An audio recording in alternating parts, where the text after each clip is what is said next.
ચિંતા સંતાન હંતારો યત્પાદા ભુજરેણવઃ સ્વીયાનાંતાન નિજાચાર્યાન પ્રણમામિ મુહુર્મુહુ યદનુગ્રહતો જંતો સર્વદુઃખાતિગો ભવેત તમહં સર્વદા વંદે શ્રીમદ્ વલ્લભનંદનમ અજ્ઞાનતિમિરાંધસ્ય જ્ઞાનાંજન શલાકયા ચક્ષુરુન્મિલિतं યેન તસ્મૈ શ્રી ગુરવે નમઃ નમામિ હૃદયે શેષે લીલાક્ષીરાધિશાયનમ લક્ષ્મીસહસ્ર લીલાભિ સેવ્યમાनं કલાનિધિં ચતુર્ભિશ્ચ ત્રિભિસ્તથા ષડ્ભિર્વિરાજ તેયોસૌ પંચધા હૃદયે મમ. આજે વાર્તા સાહિત્ય અને શિક્ષાપત્રનો સત્સંગ આપણે જોવાનો છે. તો વાર્તા સાહિત્યમાં આજે જે આપણે વાર્તા જોઈશું તે 252 ભગવદીઓમાં 14મી વાર્તા છે. શ્રી ગુસાઈજીના એક સેવક જેમનું નામ ગણેશ વ્યાસ છે, એ શ્રીમાળી બ્રાહ્મણ છે, પશ્ચિમમાં રહે છે, ગામના નામનો ઉલ્લેખ નથી. એની વાર્તાનો ભાવ પ્રકાશમાં શ્રી હરિરાયચરણો આ રીતે બતાવે છે કે આ જે ગણેશ વ્યાસ છે એ સાત્વિક ભક્ત છે. લીલામાં એમનું નામ પ્રમોદિની છે અને એ રતિ કલાથી પ્રગટ થઈ છે એટલે એના ભાવરૂપ છે. 84 વૈષ્ણવની વાર્તામાં આપણે મહાનુભાવ રજો ક્ષત્રાણીની વાર્તાનું અવગાહન કર્યું છે અને એ શ્રી મહાપ્રભુજીના જે નિર્ગુણ ભક્ત, એમના અલૌકિક સત્વ, રજ અને તમ એ 3 ભાવો, એ પૈકીનો જે તામસ ભાવ, એનું ગયા સત્સંગમાં આપણે નિરૂપણ કરેલું હતું. પેલા બંગાળના એક બ્રાહ્મણ હતા જેમણે વિનંતી કરી હતી અને શ્રીનાથજી બાબા વડા અને ગોળ આરોગવા માટે પધારેલા હતા. તે અલૌકિક તામસ ભાવ પ્રગટ થયો હતો.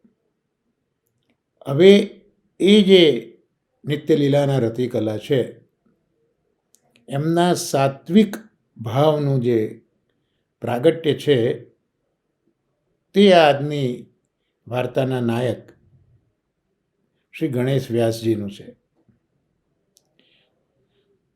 પશ્ચિમમાં કોઈ એક શ્રીમાળી બ્રાહ્મણના ઘરે એમનો જન્મ થયો છે અને એ ગણેશ વ્યાસ 2-4 મહિનાના થયા અને એમના માતા પિતા મૃત્યુને શરણ થયા. એટલે એમના એક કાકા હતા. એ કાકા આ 4-5 મહિનાના છોકરાને પોતાના ઘરે લઈને જાય છે. ત્યાં ધીરે ધીરે ધીરે ધીરે આ બાળક મોટું થાય છે અને હવે 20 વર્ષની ઉંમર એમની થઈ ગઈ છે. એ વખતે એક સંઘ એ પશ્ચિમમાંથી મથુરા જતો હતો. એટલે આ 20 વર્ષના ગણેશ વ્યાસજીને જોડે જવાની ઈચ્છા થઈ. આમે આપણે ગુજરાતી તળપદી ભાષામાં કહ્યું છે કે 12 બુદ્ધિ 16 શાન 20 વાન, મળી તો મળી નહીં તો પથ્થર ઉપર પાન. તો આ 20 વર્ષના ગણેશ વ્યાસજીને એમ થયું કે હું પણ આ સંઘની સાથે મથુરા જાઉં. જોડાઈ ગયા ભાઈ સંઘની સાથે અને થોડાક દિવસમાં આ સંઘ મથુરાજી આવી પહોંચે છે. એટલે સંઘમાં ગણેશ વ્યાસ પણ હતા જ. હવે એ દિવસોમાં શ્રી ગુસાઈજી મહારાજ મથુરામાં બિરાજતા હતા અને ગુસાઈજી વિશ્રાંત ઘાટ ઉપર સંધ્યા વંદન કરી રહ્યા હતા. તો અહીંયા આ ગણેશ વ્યાસ શ્રી ગુસાઈજીના દર્શન કરે છે.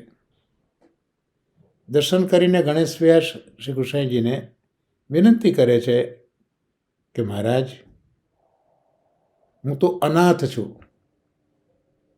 મારા માતા પિતા કોઈ જ નથી. તો હું આપની શરણે આવ્યો છું.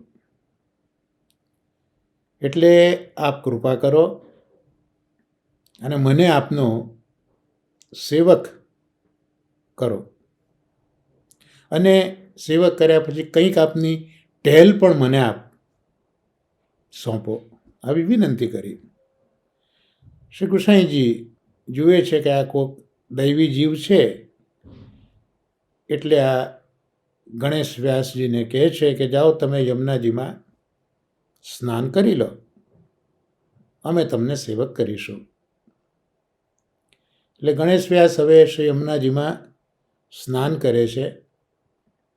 શ્રી ગુસાઈજીની નજીક આવે છે ત્યારે શ્રી ગુસાઈજી આ ગણેશ વ્યાસજીને નામ અને નિવેદન કરાવે છે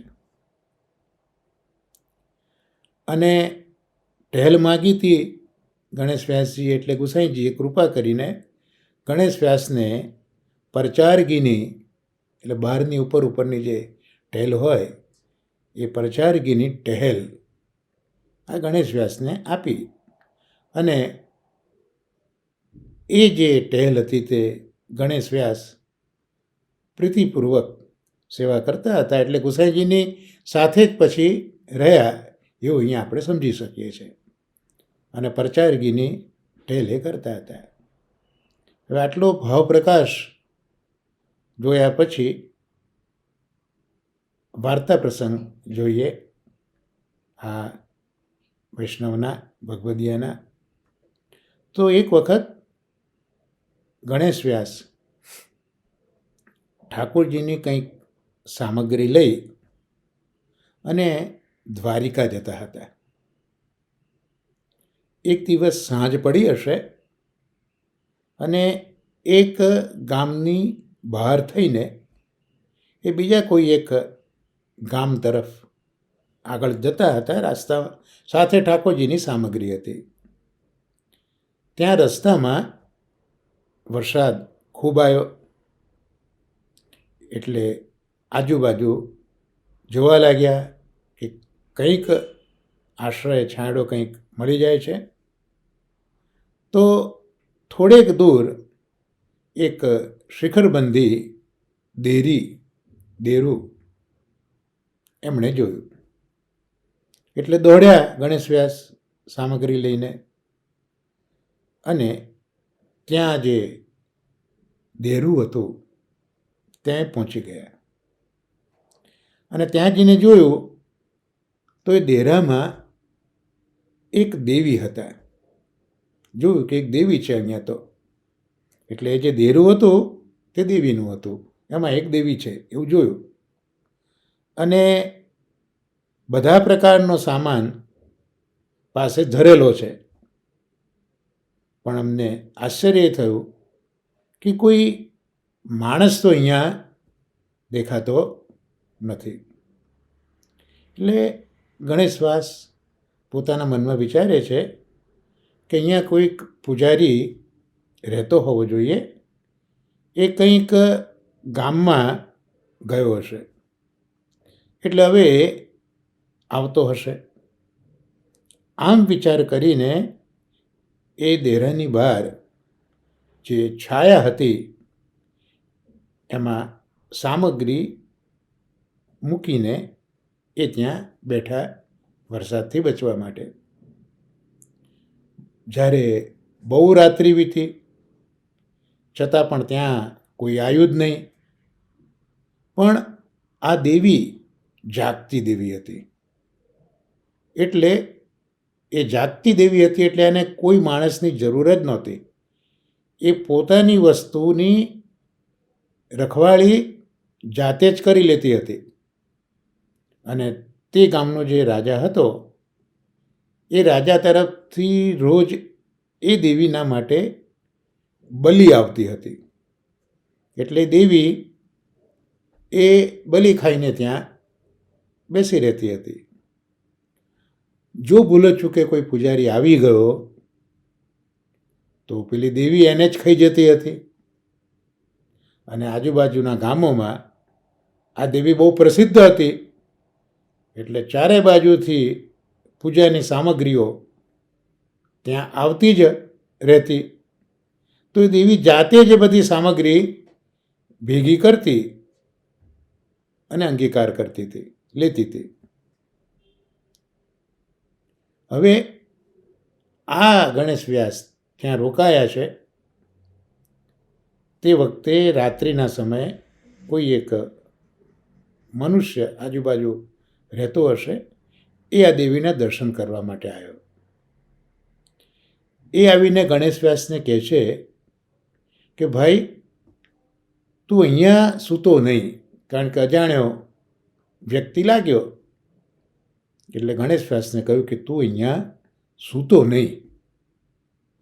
અહીંયા કોઈ જ પૂજારી સૂતું નથી અને કોઈ રહી શકતું પણ નથી.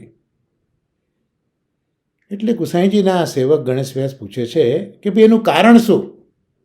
કેમ તું મને કહે છે કે અહીંયા નહીં રહેતો? શા માટે અહીંયા કોઈ સૂતું નથી? તું મને કારણ કહે. ત્યારે પેલો માણસ ગણેશ વ્યાસને કહે છે કે જો કોઈ અહીંયા સૂઈ જાય કે રહે એને દેવી ખાઈ જાય છે. એટલે આટલું કહીને પેલો મનુષ્ય તો પેલી દેવીના દર્શન કરી અને ગણેશ વ્યાસને આટલા સમાચાર આપી અને ત્યાંથી ચાલી ગયો.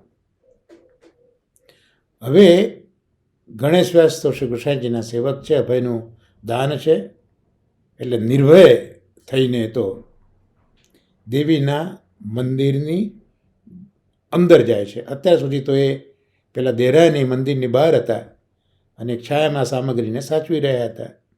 હવે રાત વિતાવાની છે એટલે પોતે પેલા દેવીના મંદિરની અંદર ગયા. એ મંદિરના બારણા બંધ કરી દીધા અને જે સાથે સામગ્રી લઈને આવેલા હતા ઠાકોરજી માટે એને એક ખૂણાની અંદર ધરી દીધી. અને પછી પેલા દેવીને સ્નાન કરાવ્યું આ વૈષ્ણવે. અને સ્નાન કરાવીને એ દેવીને નામ પણ સંભળાવ્યું. નામ મંત્રની દીક્ષા આપી આ ગણેશ વ્યાસે અને એના ગળામાં પ્રસાદી માળા બાંધી દીધી. એટલે આ રીતે એને વૈષ્ણવ ગણેશ વ્યાસે કરી દીધી. પછી એ આજુબાજુ પેલા દેરામાં જુએ છે કે શું પડ્યું છે બધું. તો ત્યાં તો પેલા દેવીને બધો ભોગ આવતો હતો, તે બધી વસ્તુઓ આમ તેમ ત્યાં પડેલી હતી. કોક આવીને એ બધું ધરી ગયું હશે તે જોયું. એટલે આ બધું જોઈને ગણેશ વ્યાસ હવે એ દેરાને ધુએ છે અને રાત્રિના સમયે એ ત્યાં જ રહે છે અને પોતાની પાસે જે પ્રભુનો પ્રસાદ હતો એ લીધો. નજીકમાં એક કૂવો હતો, એનું જલ પણ પીધું અને રાત્રે ત્યાં જ સૂઈ ગયો. કંઈ દેવીએ ન કર્યું નહીં, પણ એ દેવીએ રાતના પેલા રાજા જે રોજ બલિ મોકલતો હતો એને સ્વપ્ન આપ્યું અને સ્વપ્નમાં પેલા રાજાને કહ્યું કે હવે રોજની જેમ તું મને બલિ મોકલતો નહીં. એનું કારણ કે હવે હું વૈષ્ણવ થઈ ગઈ છું, એટલે હવે હું બલિ નહીં ખાઉં. મને મારા માટે કોઈ રસોઈ કરે એવો કોઈ પૂજારી અહીંયા તું મૂકી દે, એટલે રોજ રસોઈ કરશે, મને ધરશે અને હું ખાઈશ. રાજા આ દેવીની વાત સાંભળીને ખૂબ જ વિસ્મિત થઈ ગયો. સવાર પડી, ગણેશ વ્યાસ તો સામગ્રી લઈને આગળ ચાલી ગયા. પણ એ રાજા ખાસી સવાર વીતી પછી આ દેવીના દર્શન કરવા માટે આવ્યો અને ત્યાં જોયું તો આખું જે દેરું હતું એ ધોયેલું હતું. કોકે દેવીને નવડાવ્યા છે એવું એણે જોયું અને દેવીના ગળામાં માળા બાંધેલી જોઈ. માળા જોઈ એટલે તો રાજા ખૂબ જ પોતાના મનમાં પ્રસન્ન થઈ ગયો અને પછી દેવીએ જેમ સપનામાં કહ્યું હતું એ પ્રમાણે દેવી પાસે પૂજારી મૂકી દીધો. એને રોજનું સીધું મોકલવામાં આવતું. એ પેલો રસોઈ કરતો, દેવીને ધરતો અને પછી એ પોતે પણ ખાતો પૂજારી. તો આ વાર્તા પ્રસંગ એકના ભાવ પ્રકાશમાં શ્રી હરિરાય ચરણો આજ્ઞા કરે છે કે આ વાર્તામાં એક ભગવદીયનું સ્વરૂપ કેવું છે એ આ વાર્તામાં બતાવ્યું છે. આ ગણેશ વ્યાસજીની વાર્તાના મીસ હતી. એક ભગવદીય એનું સ્વરૂપ કેવું છે, તો એનું સ્વરૂપ આવું છે એવું અહીંયા બતાવ્યું. એટલે કેવું સ્વરૂપ કે જેણે દેવી દેવતા, તીર્થ આદિ બધા જ જેનાથી કૃતાર્થ થઈ જાય છે એવું સ્વરૂપ આ ભગવદીયનું છે કે રસ્તામાં આવતા દેવી દેવતા તીર્થો એ બધા કૃતાર્થ થાય છે. જો આ પ્રસંગે આપણે વિદુરજીનો પ્રસંગ યાદ કરીએ તો વિદુરજીએ તો મહાભારતના યુદ્ધમાં ઇન્વોલ્વમેન્ટ કરી જ નથી. એમને તો દુર્યોધને જે અપમાનિત કર્યા છે એટલે એમને પોતાના બાણને ત્યાં દરબારના દહેલીજ ઉપર મૂકીને નીકળી પડ્યા છે તીર્થયાત્રા કરવા માટે. અને જ્યારે યુદ્ધ પૂરું થયું ત્યારે વિદુરજી આવ્યા છે. યુધિષ્ઠિરજીએ બધો વૃત્તાંત પૂછ્યો છે. ત્યાં એ જ કહ્યું છે કે તીર્થો આપનાથી સનાત થયા, કારણ કે આપના હૃદયમાં ગદાધારી ભગવાન બિરાજે છે. એમણે બધા જ તીર્થોના મલ, દોષ, પાપ એ બધાને દૂર કર્યા છે. આમ તીર્થો સનાત થાય. એમાં ગણેશ વ્યાસજી પણ ભગવદીય. તો આ સ્વરૂપ આ વાર્તામાં બતાવ્યો. અને બીજું કે આ ભગવદીઓના સામર્થ્ય સાથે ભગવદીઓ દયાળુ પણ હોય છે. આ એક વિરુદ્ધ ધર્માશ્રય થયો, કારણ કે જેના પ્રભુ અને આચાર્ય જ વિરુદ્ધ ધર્માશ્રય હોય એ સેવકો પણ વિરુદ્ધ ધર્માશ્રય હોય, કારણ કે જેનામાં સામર્થ્ય હોય એ દયાળુ જલ્દી ન થાય. પણ અહીંયા આટલા સમર્થ હોવા છતાં આ ભગવદીય છે ને એટલે દયાળુ પણ થઈ ગયા. એટલે દયાળુ જ્યારે ભગવદીય થાય ત્યારે માર્ગમાં જતા સહજ દેવીને કૃતાર્થ કરે એમાં કંઈ નવાઈ પામવા જેવું નથી. એવો સુંદર ભાવપ્રકાશ શ્રી હરિરાયચરણોએ કર્યો છે. અને એવા ગણેશ વ્યાસજીના જીવનનો બીજો પ્રસંગ પણ આ 14મી વાર્તામાં પ્રકટ કર્યો છે કે પરચારગી કરતા ગુસાઈજીની સાથે જ રહેતા, એટલે કંઈકના કંઈક મિસથી, કંઈકના કંઈક કારણથી શ્રી ગુસાઈજી આ ગણેશ વ્યાસ ઉપર ખૂબ રીસ કરતા હતા, ખૂબ જ રીસ કરતા હતા. કારણ કે ટેલ સોંપી હતી, હવે આખા દિવસની ટેલમાં કંઈકનું કંઈક બનતું હશે. તો ગુસાઈજી આ ગણેશ વ્યાસ ઉપર રીસ ખૂબ કરતા હતા. પણ આ ભગવદીય કેવા છે, ગણેશ વ્યાસ પોતાના મનને બગાડતા નહોતા. શ્રી કૃષ્ણજી રીસ કરે પણ એ પોતાના મનને બગાડતા નહોતા. આવા આ ભગવદી હતા.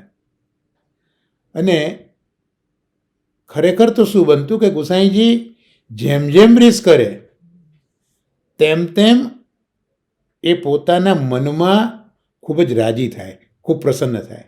એટલે પોતાના મનને બગાડ્યા કરતાં ગુસાઈજી જેમ જેમ રીસ કરતા જાય એમ એમના મનમાં એ રાજી થાય. રાજી થઈને પોતાના મનને સમજાવે.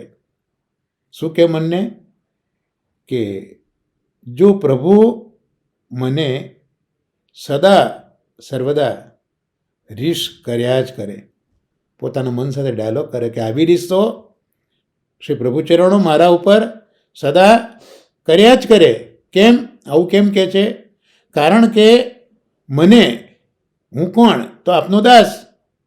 તો મને આપનો દાસ જાણ્યો છે તો એ મારા ઉપર જ રીસ કરશે ને. સ્વામી હોય રીસ કોના પર કરે? સેવક ઉપર. તો જ્યારે મને એમના દાસ તરીકે સ્વીકાર્યો છે તો એ મારા સ્વામી છે, તો દાસ ઉપર રીસ કરે જ. આવું પોતાના મનને એ સમજાવતા અને પ્રસન્ન થતા.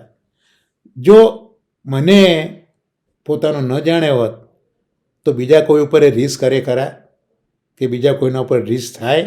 ન થાય. જે પોતાના હોય એના ઉપર જ રીસ થાય. તો પ્રભુ ચરણોએ મને એમનો ગણ્યો છે એટલે એમની રીસથી એ પ્રસન્ન થતા હતા.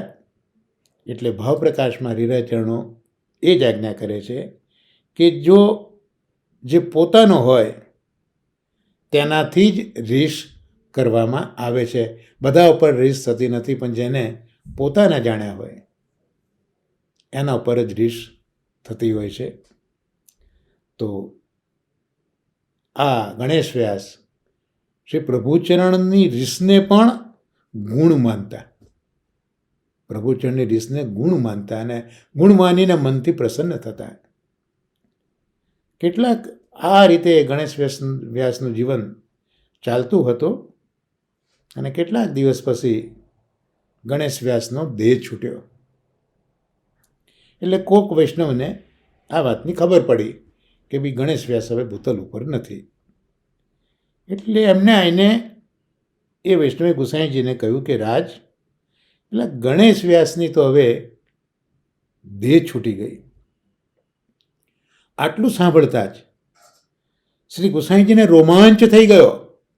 જે ગુસાઈજી રીસ કરતા હતા એ શ્રી ગુસાઈજીને જ્યારે એવું સાંભળ્યું કે ગણેશ વ્યાસનો દેહ છૂટ્યો ત્યારે એમના શરીરમાં રોમાંચ થઈ ગયો, રૂંવાડા ઊભા થઈ ગયા. પેલો વૈષ્ણવ જુએ છે કે આ શ્રી ગુસાઈજીના આ સમાચારથી રૂંવાડા ઊભા થઈ ગયા, રોમાંચ થઈ ગયો. આમ તો રીસ કરતા હતા.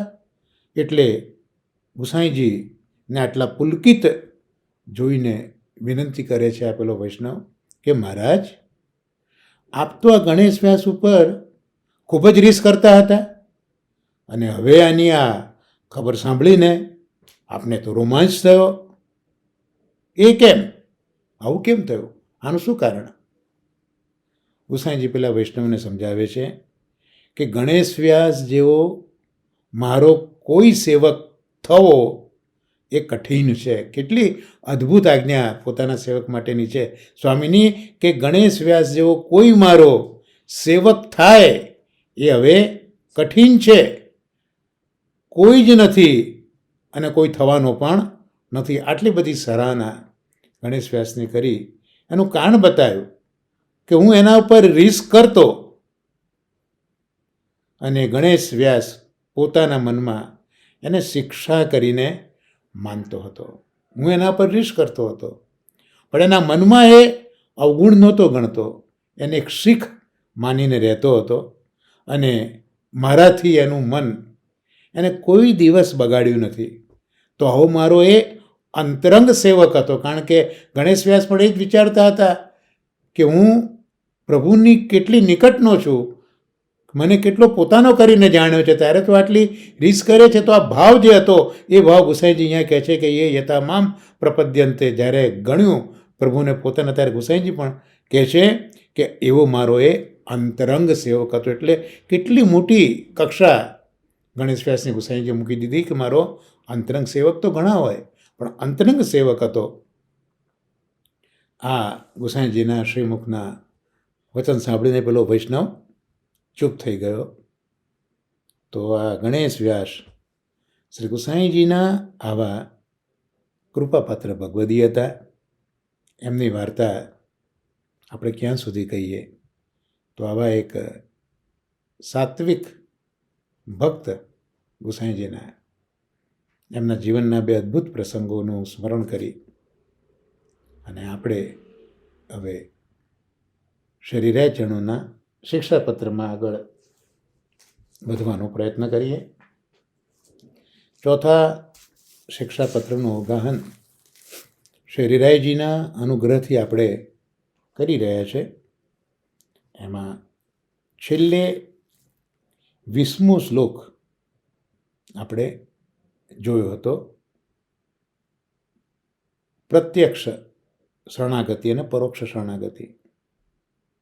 પરોક્ષ શરણાગતિ એટલે જ્યારે ઠાકોરજીની અનવતાર દશા હોય એ વખતે આપણે જોયું કે શ્રી મહાપ્રભુજીની શરણાગતિ કરવી, અને શ્રી મહાપ્રભુજીની પણ અનવતાર દશા હોય ત્યારે આપે લખેલા ગ્રંથોનું અધ્યયન કરવું, અને એ પણ જ્યારે ન પ્રાપ્ત થાય ત્યારે ભગવદીઓ સાથે બેસીને ભગવદ્ વાર્તા કરવી, તો શરણ સિદ્ધ થાય. આપણે 20મા શ્લોકમાં જોયું હતું. હવે એના અનુસંધાનમાં 21મો શ્લોક આપણે જોઈશું.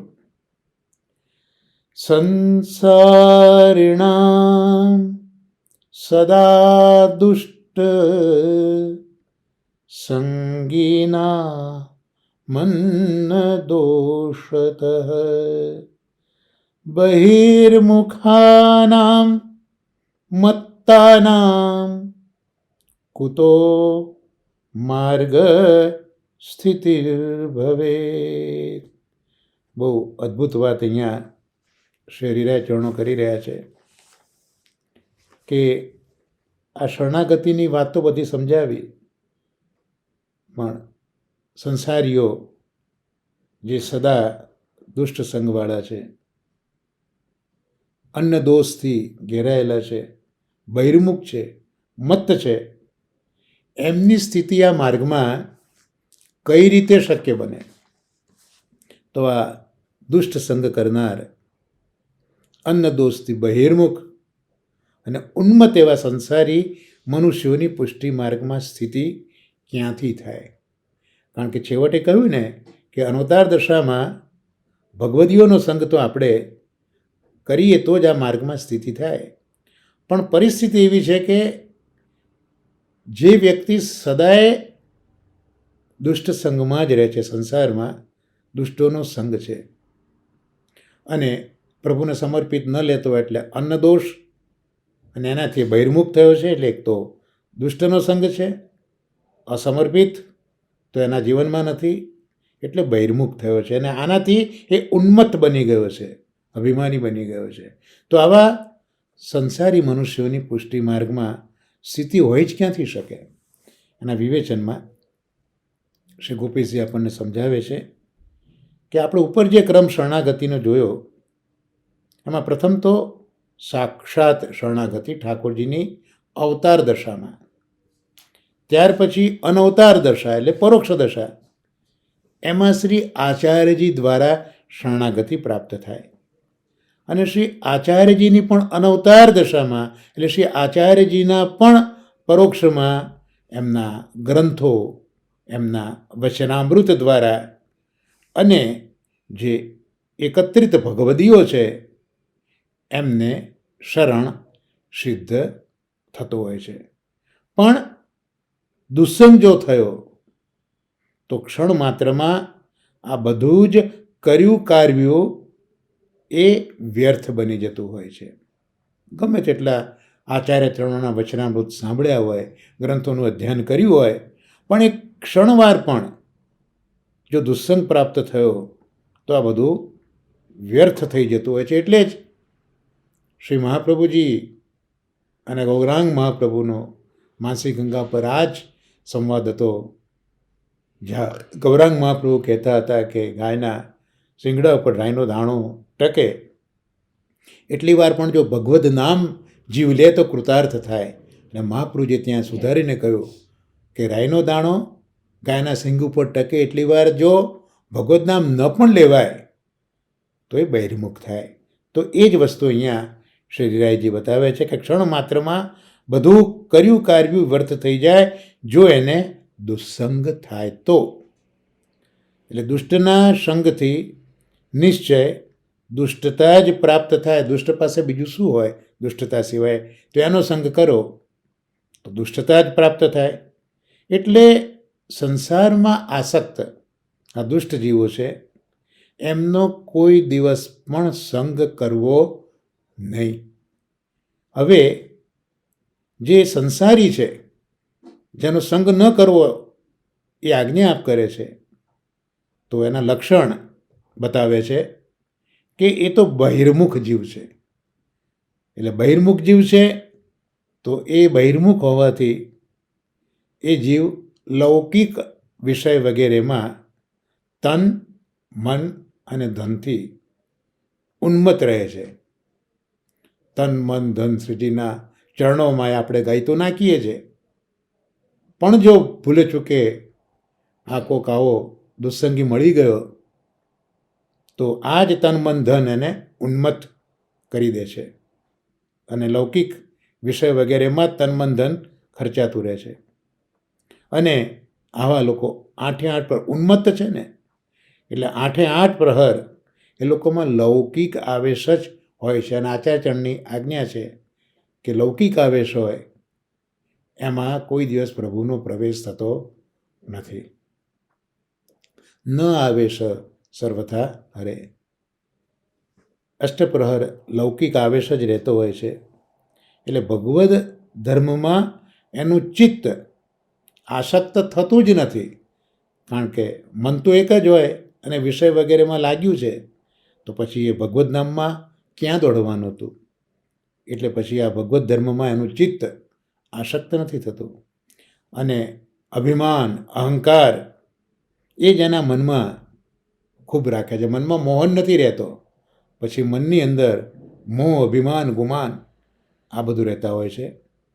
આવા સંસારી જીવના હૃદયમાં પુષ્ટિ માર્ગ કોઈ પણ વખત સ્થિર થતો નથી. બહુ સ્પષ્ટ આજ્ઞા શ્રી હરિરાયચરણો કરી દે છે કે આટલી બધી શરણાગતિની પદ્ધતિ બતાવ્યા પછી પણ જો દુસ્સંગ થયો તો એની સ્થિતિ પુષ્ટિ માર્ગમાં થતી નથી. આવા બહિર્મુખના સંગથી પુષ્ટિ માર્ગમાંથી અધપત થાય છે. એટલે પુષ્ટિ માર્ગમાં આપણે પ્રભુ કૃપાથી આગળ વધતા હોઈએ અને જો આવો કંઈક સંગ મળી ગયો તો એ પુષ્ટિ માર્ગમાંથી આપણે નીચે પડીએ છીએ. એટલે સંસારી બહિર્મુખના જીવનો ત્યાગ કરીને ભગવદીયના સંગમાં શરણ ભાવના કરવી. એટલે જે આપણે આગળ જોયું કે મહાપ્રભુજીની અનવતાર દશા પરોક્ષતા છે ત્યારે એમના ગ્રંથો એમના વચનામૃતો એનું માધ્યમ લઈને આપણે શરણાગતિ કરીએ. અને એ જો ન ફાવતું હોય તો આ બધું જે ભગવદીઓએ પોતાના હૃદયમાં પધરાવ્યું છે એવા ભગવદીઓનો સંગ કરીને આ માર્ગમાં ટકવું જોઈએ. બાકી તો સંસારના બહિર્મુખ જીવો એનો ત્યાગ કરો અને આવા ભગવદીઓના સંગ કરો અને શરણાગતિની ભાવના કરો. ખૂબ સુંદર વાત આ 21મા શ્લોકમાં હરિરાયચરણોએ કરી છે. અને પરમ ભગવદીય રમેશભાઈએ પણ આના પર ખૂબ સુંદર પ્રકાશ કર્યો છે.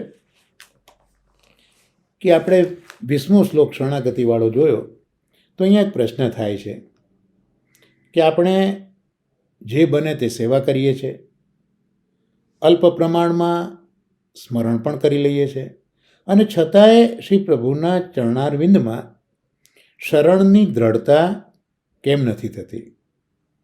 મન વારે વારે લૌકિક બાબતો મેળવવા માટે જ પ્રભુનો દ્રઢ આશ્રય છોડીને અન્યાશ્રય કરવા કેમ દોડે છે? બહુ સહજ વાત રમેશભાઈએ મૂકી છે. પ્રભુમાં, શ્રી મહાપ્રભુજીમાં આપણા વિશ્વાસની દૃઢતા રહેતી કેમ નથી? એનું એક જ કારણ શ્રીરાજચરણોએ આ શ્લોકમાં આપ્યું, અને એ કારણ આપ્યું દુસ્સંગ.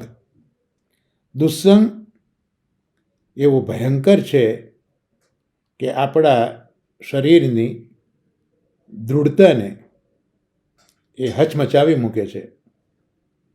દુસ્સંગ થવાના 3 કારણો પણ આપ બતાવે છે કે એક તો આપણી આજુબાજુ રહેતા લોકો એ સંસારમાં આસક્ત બન્યા છે. એટલે સંસારમાં આસક્ત બનવાના પરિણામે આપણે અંતર્મુખ થતા નથી, કારણ કે આજુબાજુનો સંગ જ એવો છે કે જે બધા બહિર્મુખ જ છે. એટલે આપણે પણ અંતર્મુખ બની શકતા નથી, એમની સાથે રહીને બહિર્મુખ આપણે બની જઈએ છીએ. એટલે પ્રભુની સન્મુખ એ બધા સંસારાસક્ત જીવો પ્રભુની સન્મુખ નથી. એટલે આપણે પણ એમની સાથે રહીને બહિર્મુખ થઈ ગયા છે. એટલે આ એક કારણ બતાવ્યું. અને બહિર્મુખનો સાદો સીધો અર્થ એટલો જ કે પ્રભુના સેવા સ્મરણ છોડી દેવા અને દુન્મયી આનંદ એને પ્રાપ્ત કરવા દોડ્યા કરવું, આ બહિર્મુખનો સ્વભાવ હોય. ભગવત સેવાના સમયમાં સેવા છોડીને લૌકિક તુચ્છ વાસનામાં સમયને નિર્ગમન કરવો. પ્રભુના શ્રવણ કીર્તન સ્મરણને છોડી લૌકિક વાતોમાં મન પરોવીને રાખવું, આ બધા બહિર્મુખતાના લક્ષણો છે. આવી બહિર્મુખતા થવાનું કારણ અન્નદોષ છે. અન્ન જેવું હોય એવો આપણા મનનો, વિચારો અને પ્રાણનો પિંડ બને છે. આપણે કહીએ છીએ કે અન્ન એવા ઓડકાર અને અન્ન એવું મન, કારણ કે આપણે વારંવાર આ વિષયને પ્રભુ કૃપાથી વિચાર્યો છે કે શાસ્ત્રોમાં લખ્યું છે, શ્રી ગોકુલનાથજી મહારાજે પણ સમજાવ્યું છે કે એક અન્નનો દાણો હોય, એના 3 ભાગ શાસ્ત્રો બતાવે છે: બહારનો ભાગ, મધ્યનો ભાગ અને એકદમ અંદરનો ભાગ, કેન્દ્રનો ભાગ. તો એ અન્ન જ્યારે પેટમાં જઈને પચે છે ત્યારે એના 3 વિવિધ ભાગોમાંથી 3 જુદી જુદી વસ્તુઓ બાય પ્રોડક્ટ બને છે. એમાં જે સૌથી બહારનો ભાગ છે એમાંથી મળમૂત્ર ઇત્યાદિ બનતા હોય છે. જે મધ્યનો ભાગ છે એમાંથી મજ્જા, લોહી, હાડકાં વગેરે બનતું હોય છે. અને જે અંદરનો ભાગ, કેન્દ્રનો ભાગ, જ્યાંથી અંકુર ફૂટતો હોય છે, ત્યાંથી મન બને છે. એટલે જ આપણે ત્યાં અસમર્પિતનો ત્યાગ કયો, પ્રભુનો પ્રસાદ લેવાનું એટલા જ માટે કહ્યું કે એ પ્રસાદ આપણા મનને શુદ્ધ બનાવશે, લૌકિક નહીં બનાવે. એટલે અહીંયા જે અન્નદોષ છે એ જ બહિર્મુખતા થવાનું કારણ છે. કારણ કે અન્ન હોય જેવું આપણા મનનો, વિચારોનો અને પ્રાણનો પિંડ અન્નથી બને છે. એટલે અશુદ્ધ અન્ન અશુદ્ધ વિચારોને જન્મ આપે છે. આ બી ઘણી વખત આપણને અનુભવ થતા હોય છે કે કોઈક જગ્યાએ જઈને કંઈક ખાવા પીવામાં આવ્યું હોય તો આપણા મગજમાં તરત એ પ્રકારના વાઇબ્રેશન્સ અનુભવવા મળતા હોય છે. આ બધા પર્સનલ એક્સપિરિયન્સીસ છે. એમાં કોક કાળે થતા હોય, જો આપણે એનલાઇટન હોઈએ તો આપણને ખ્યાલ આવે. અને કોક જગ્યાએ જઈએ તો એ સ્પંદનો જે પછી અલૌકિક આવતા હોય છે તેનો પણ અનુભવ આપણે કરતા હોઈએ છીએ. તો અશુદ્ધ અન્ન એ અશુદ્ધ વિચારોને જન્મ આપે છે. આપણામાં કહેવત છે કે અન્ન એવો અડકાર. એટલે શ્રી પ્રભુને ભોગ ધર્યા વિનાનું, કૃષ્ણ અધરામૃત વિનાનું જે કંઈ લેવામાં આવે એનો અન્નદોષ આપણને લાગે છે. શાસ્ત્રોએ આવા અસમર્પિત અન્નને ખૂબ હીન ઉપમા આપીને સમજાયું છે. એટલે જ મહાપુરુષે સિદ્ધાંત રહસ્યમાં આપણને બ્રહ્મ સંબંધ આપીને દોષાહ પંચવિધા સ્મૃતા, એ દોષ દૂર કર્યા શુદ્ધ પ્રભુ સાથે, શુદ્ધ બ્રહ્મ સાથે જોડવા. પણ એ પરિસ્થિતિ મહાપ્રભુજી આપી આપણને, પણ એ સ્ટેટસ આપણે મેન્ટેન ન કરી શક્યા. એનું કારણ એટલું કે અસમર્પિત વસ્તુ નામ તસ્માદ વર્જનમ આચરેત. એ આજ્ઞાનું પાલન પ્રાય આપણે બધા કરી ન શક્યા. એટલે આ દશા થઈ એવું અહીંયા રમેશભાઈ ટૂંકમાં સમજાવવા માગે છે. એટલે અસમર્પિત અન્નનો દોષ કેટલો પ્રબળ હશે એનું એક માર્મિક ઉદાહરણ રમેશભાઈએ ખૂબ સુંદર ટાંક્યું છે. 252 ભગવદીઓની વાર્તા સાહિત્યમાં પેલા ગુસાઈજીના સેવક હતા ને રૂપા પોળિયા, જે રૂપા પોળિયા રાતના ઠાકોરજી પોળે ત્યારે ગોવિંદ સ્વામીના જગાવાના પદો ગાતા હતા અને રાગડા જ પાડતા હતા. કોઈ રાગમાં એવું તો કંઈ માધુર્ય હતું નહીં, અને ઓઢાડતી વખતે જાગવાના ગોવિંદ સ્વામીના પદો ગાતા હતા.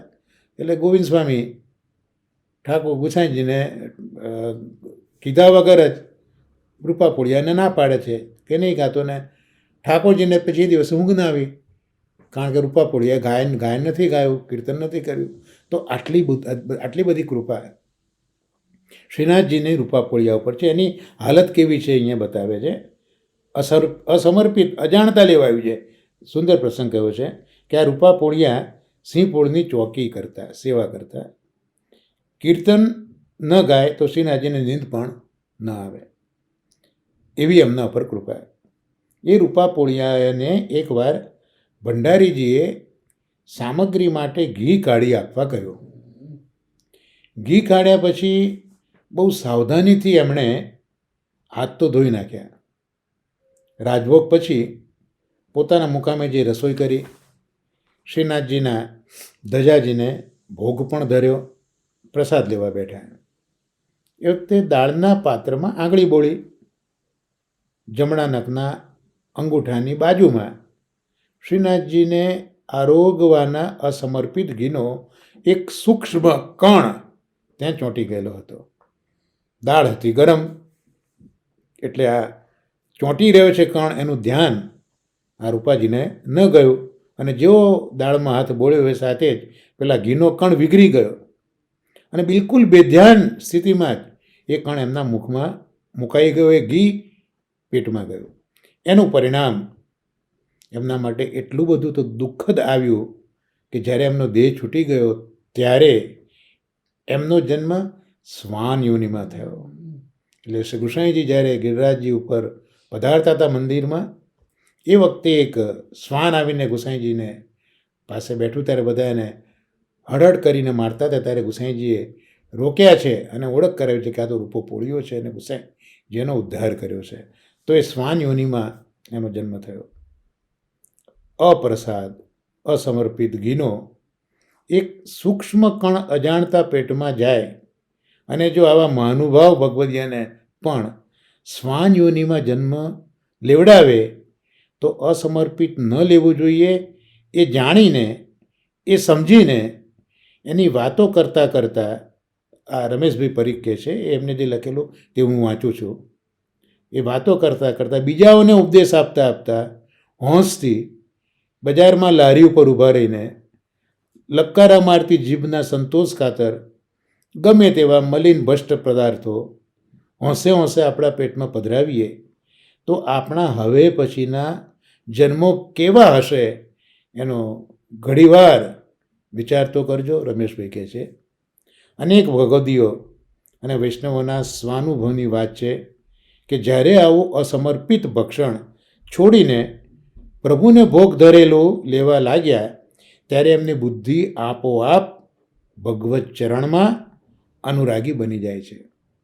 જ્યારે આવું સમર્પિત છૂટી જાય છે અને અસમર્પિત લેવા લલચાય છે, ત્યારે એ બુદ્ધિ ભ્રષ્ટ થઈને બહિર્મુખ બને છે. માટે શ્રી હરિરાયચરણો આજ્ઞા કરે છે કે સંસારાસક્ત, બહિર્મુખ અને અન્ન દોષવાળા જે દુસ્સંગીઓ આપણી આજુબાજુ છે એ બધાનો સંગ કરીને એમના જેવા બનીને રહીએ છીએ ત્યારે આપણી શરણાગતિ સિદ્ધ થતી નથી, કારણ કે આપણે ઉન્મત્ત બની ગયા છીએ.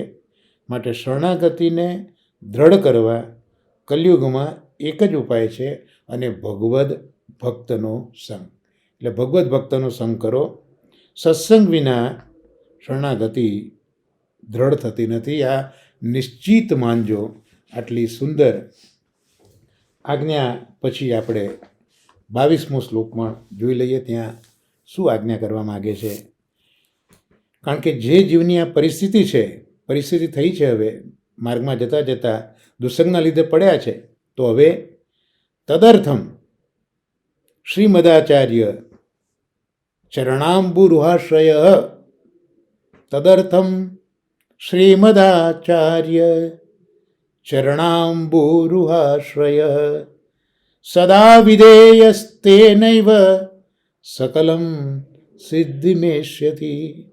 તો હવે આ દુસંગી સંસારીઓના સંગથી આપણી માર્ગ સ્થિતિ નથી, તો હવે કરવું શું? તો એનો બી રસ્તો આવા જીવો માટે હરિરાયચરણો કહે છે કે શ્રી મહાપ્રભુજી, આચાર્યજી મહાપ્રભુજી, એમના ચરણ કમલનો આશ્રય સદા કરવો, કેમ કે તેથી જ સકલ પદાર્થની સિદ્ધિ થતી હોય છે. એટલે કેટલા કૃપાળુ હરિરાયજી છે કે જે જીવ માર્ગમાં વધતા દુસંગમાં આવ્યો છે અને માર્ગમાંથી નીચે પડી ગયો છે, એને પણ કહે છે કે ભાઈ હજી બી તું ચેતી જાય, તું માત્ર ને માત્ર શ્રી મહાપ્રભુજી છે એના ચરણ કમલનો આશ્રય કર, અને દુસંગીઓ સંસારીઓનો સંગ તો છોડી દે, તો હજી પણ બધું જ તારું સિદ્ધ શ્રી મહાપ્રભુજી કરી આપશે. વિવેચનમાં શ્રી ગોપેશજી મહારાજ આજ્ઞા કરે છે કે જો શ્રી વલ્લભ કુળનો કે તાદ્રશીય વૈષ્ણવનો સંગ કદાચ ન થઈ શકે, તેમજ અન્ય વાર્તાદીમાં પણ કંઈક જો આપણો અભિનિવેશ એટલે પ્રવેશ કે રુચિ ન થઈ હોય, તો હવે શું કરવું? શરણાગતિમાં આપણે, કારણ કે છેલ્લે તો એ જ જોયું ને કે મહાપ્રભુજીની અનુપસ્થિત સ્થિતિ છે, પરોક્ષ સ્થિતિ છે, તો એમના ગ્રંથોનું અવગાહન કરો, અને એ બી શક્ય નથી તો ભગવદીયનો સંગ કરો, ને એ પણ જો નથી તો હવે શું કરવું? તો એનું સમાધાન કરે છે કે બહિર્મુખનો સંગ તો ત્યજવો જ જોઈએ, અને ત્યજીને આપણાથી શક્ય હોય એટલી સેવા કરવી, અને આપણા હૃદયમાં શ્રી આચાર્યજી મહાપ્રભુજીનો દ્રઢ આશ્રય રાખવો. ગયા સત્સંગમાં જ આપણે વાર્તા પહેલાં બંગાળના બ્રાહ્મણની જોઈ હતી, ગુસાઈજીના સેવક, કે દર્શન કર્યા હતા શ્રીનાથજીના, પોતે જે એક વિશેષ વસ્ત્ર લાવ્યા હતા અને ગુસાઈજીએ એનો વાઘો કર્યો હતો અને એના દર્શન કર્યા હતા, અને એ સ્વરૂપ હૃદયમાં પધરાવ્યું હતું, ને પોતાના ઘેર જઈને પેલા વડા અને ગોળ પ્રભુ આરોગ્ય એવી વિનંતી કરે છે એ સ્વરૂપના ધ્યાનથી, અને ઠાકોરજીના ઘરે પધાર્યા આરોગ્યાને, એને કહેતા ગયા કે હું તારે ત્યાં આરોગ્યો છું, અને ગુસાઈજીને પણ કહ્યું કે હું જીને આરોગ્યો છું. તો આચાર્યજી મહાપ્રભુજીનો દ્રઢ આશય આપણા હૃદયમાં મહાપ્રભુજીનો દ્રઢ આશય રાખવો જોઈએ. આવી પરિસ્થિતિમાં શ્રી આચાર્યજીના ચરણ કમલની ભાવના અષ્ટપ્રહર ચિત્ત લગાવીને કરવી જોઈએ. જેમ ઠાકોરજીના ચરણોમાં પણ 16 ચિહ્નો બિરાજે છે, એમ શ્રી વલ્લભના ચરણોમાં પણ 16 ચિહ્નો બિરાજે છે, અને દરેક ચિહ્નો એક ચોક્કસ પ્રકારની કૃપા એ ચિહ્નોનું સ્મરણ કરનારા જીવ ઉપર કરતા હોય છે. તો શ્રી આચાર્યજીના ચરણ કમલની ભાવના અષ્ટ પ્રહર ચિત્ત લગાવીને કરવાથી સકલ મનોરથ સિદ્ધ થઈ જાય છે. શ્રી આચાર્યજી અલૌકિક અગ્નિરૂપ છે, એટલે સ્વચરણ કમલાશ્રિત વૈષ્ણવોના સર્વ કાર્ય શ્રી મહાપ્રભુજી સિદ્ધ કરે છે. અને રમેશભાઈ પણ ટૂંકમાં આ વસ્તુને આ રીતે આવરી લીધી છે કે શરણાગતિને જો દ્રઢ કરવી હોય તો હરિરાયજીએ બીજું સાધન આપ્યું, પહેલું સાધન તો ભગવદીઓનો સંગ આપણે જોયું. બીજું સાધન આપ્યું કે હવે શ્રી મહાપ્રભુજીનો દ્રઢ આશ્રય રાખો. શરણાગત ભક્ત આમ ભગવદીઓનો સત્સંગ કરી શ્રી મહાપ્રભુજીનો દ્રઢ આશ્રય રાખે તો શ્રી મહાપ્રભુજીની કૃપાથી એને અવશ્ય શરણાગતિ પ્રાપ્ત થશે. આમ શ્રી હરિરાય ચરણે પ્રભુના ચરણારવિંદમાં આપણે કેવી રીતે શરણાગતિ સ્વીકારવી અને દ્રઢ કરવી એમાં 2 શ્લોક 21 અને 22મા શ્લોકમાં આપણને બતાવ્યું છે. તો આ સાથે આજના આ સત્સંગને